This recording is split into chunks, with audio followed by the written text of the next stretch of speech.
अब नाथपंथी, सिद्धा and yoga, ये तीन जो टर्म है ये क्या था, ये तीनों भी एक रिलीजियस ग्रुप था, ठीक है। और इन तीनों ने मिलकर के क्रिटिसाइज किया कि भाई जो रिचुअल्स आप लोग करते हैं, लोगों को जो पूजा पाठ करते हैं, ये सब इसका कोई मतलब ही नहीं है। क्रिटिसाइज द रिचुअल्स, तो फिर किस चीज़ का मतलब है। इन्होंने कहा कि आप जो है, जो अब देखो ये वापस से वर्ल्ड को रिनंसिएट करने की बात कर रहे हैं। जो ये वर्ल्ड है, दुनिया है, संसार है, जहाँ हम लोग रहते हैं, वो कह रहे हैं कि इसको छोड़ दो, रिनंसिएट करो, इसको लीव करो, तभी आपको पाथ टू सेल्वेशन मिलेगा। चलो माना कि हमने छोड़ दिया, अब आप कैसे जाओगे उस रास्ते पे, तो ये कह रहे थे मेडिटेशन करो, मेडिटेशन करो on the formless ultimate reality. और मेडिटेशन कैसे करना, ये नहीं कि दोनों हाथ जोड़ लिया और आंख बंद करके बैठ गए, नहीं, अपने ध्यान में जो सुप्रीम पावर है, जो फॉर्मलेस है, जिसका कोई रूप नहीं है। अगर हम राम को कहते हैं कि राम है, तो राम का दिमाग नाम आते क्या आता है, दिमाग में ये होता है कि भगवान धनुष लिए हुए हैं, है ना, तो पूरे राम की छवि बन के आती है। वैसे ही लेकिन इनके जो गॉड थे वो फॉर्मलेस थे, उनका कोई रूप नहीं था, तो अब वैसे उनको कैसे मेडिटेट करोगे। उन्होंने कहा कि आप मेडिटेशन करिए, है ना, उनको दिमाग में लाइए and the realisation of oneness, और उनको उनके साथ आप एक हो जाइए। समझ गए ना इन तीनों का।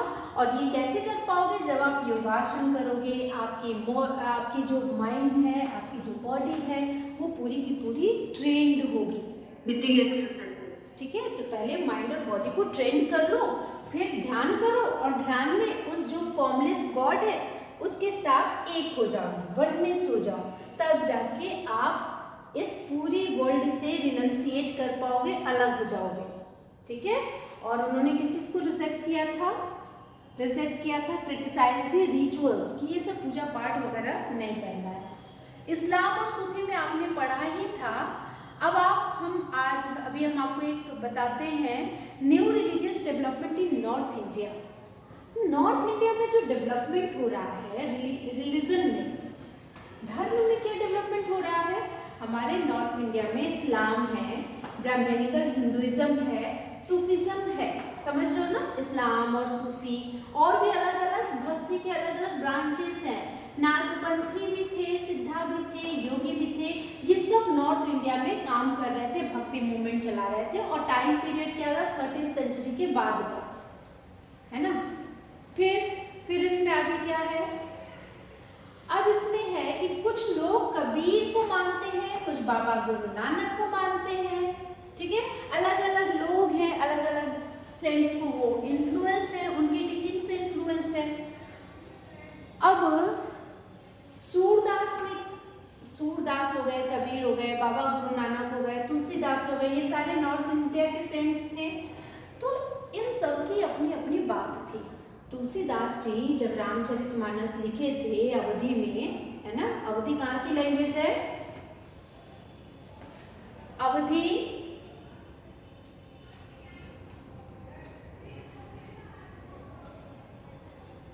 Is the language of Uttar Pradesh, ठीक है। तो सूरदास जो थे, सूरदास किसको फॉलो करते थे, भगवान कृष्ण के थे, कृष्ण भगवान को उनके आर्डेंट डिवोटी थे, मतलब उनके बहुत प्यारे भक्त थे, है ना। जो सूरदास ने जो उनकी बुक लिखी थी वो कौन सी थी, सुर सागर थी, साहित्य लहरी थी। तो ये सब उनकी बुक थी जिसमें वो अपनी भक्ति को, कृष्ण के प्रति उनकी जो डिवोशन है उसको उन्होंने उसमें शो किया है। दूसरी तरफ शंकरादेव थे। शंकरादेव कौन थे शंकरादेव, ये आसाम से थे, आसाम से सेंट्स थे, और इन्होंने आसामीज वगैरह लैंग्वेज में इन्होंने अपनी सारी बातें लिखी है। इसके अलावा दादू जी थे, दादू दयाल थे, रविदास थे, मीराबाई थी, है ना। तो सब अलग अलग सेंट्स थे, और जो भी उनकी टीचिंग्स थी, जो भी उनका डिवोशन था, उसको या तो वो अपनी बुक में लिखते थे जो वो लिखते थे, या फिर गा के, है ना, अलग अलग तरीके से प्रीच किया करते थे, उपदेश देते थे, ठीक है। अब एक चीज़ आप मुझे ये बताओ, कबीर के बारे में जो है आप यहाँ पे ये समझ लो कि कबीर ने रिजेक्ट किया है। किस चीज को रिजेक्ट किया था कबीर ने? बेटा कबीर ने जो रिजेक्ट किया है वो क्या था? किस चीज को नहीं मानते थे? इनकी जो टीचिंग थी वो टीचिंग क्या थी? कबीर की टीचिंग क्या थी?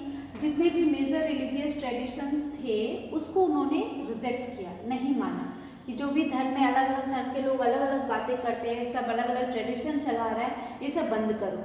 क्यों? और वो तो हंसते थे, रिडिक्यूल, मजाक बनाते थे कि जो लोग बाहर में भगवान को ये टीका लगा रहे हैं, उनके नाम पे माला जप रहे हैं, ये कहते हैं कि सबकी कोई ज़रूरत ही नहीं है, तो किस चीज़ की ज़रूरत है ना? वो बिलीव करते थे, Kabir believed in a formless supreme God, कि एक गॉड है जो कि फॉर्मलेस है, जिसका कोई फॉर्म नहीं है। और उन्होंने कहा कि भक्ति करो, डिवोशन करो, प्रेम करो, ठीक है, प्रेम करो। आपने कबीर की तो बहुत सारे दोहे सुने होंगे, कोई एक दोहा बता सकते हो? Can you tell one verse of Kabir? Kabir का कोई एक दोहा बताइए, कोई भी एक दोहा कबीर का बताइए। कबीर बड़ा हुआ तो क्या हुआ, हाँ, जैसे पेड़ खजूर, उनकी को छागल अति दूर। अच्छा, बड़ा हुआ तो क्या हुआ, जैसे पेड़ खजूर। इसके अलावा कोई और? आपने ये सुना है, कबीरा सोई पीर है जो जाने पर पीर, जो पर पीर न जाने सो काफिर बेपीर, है ना? इसका मतलब क्या हुआ? कबीर ने अपनी शिक्षा में, अपनी टीचिंग्स में, देखो उनकी दोहे से, उनकी रचना से ये मालूम चल रहा है कि कबीरा सोई पीर है, कि पीर वही है, संत वही है, इंसान वही है जो जाने पर पीर, जो दूसरों की तकलीफ को समझता है। तो आपको मालूम चल गया ना कि कबीर की टीचिंग क्या है? ये ह्यूमैनिटी की बात कर रहे हैं। अब इतना हमेशा याद रखना, ये भगवान की पूजा की नहीं बात कर रहे, ये भगवान की भक्ति की बात कर रहे हैं। भक्ति कहाँ से आएगी? वो भक्ति किसकी है? जिस भगवान का कोई फॉर्म ही नहीं है, जिसका कोई रूप ही नहीं है ना? आपको क्या करना है? आपको दूसरे लोगों की सेवा करनी है, जो समाज में नीडी है उनकी हेल्प करनी है। तो इन सब से क्या होगा? इन सब से आप इस तरह की डिवोशन करके आप उस सुप्रीम गॉड के पास इजीली पहुंच सकते हो। बाबा गुरु नानक में क्या खास बात थी? अ क्लोजर लुक। अगर बाबा गुरु नानक की बात करते हैं तो आपको पता है कि बाबा जो थे उन्होंने एक लंगर चलाया था, ठीक है, एक लंगर चलाया था।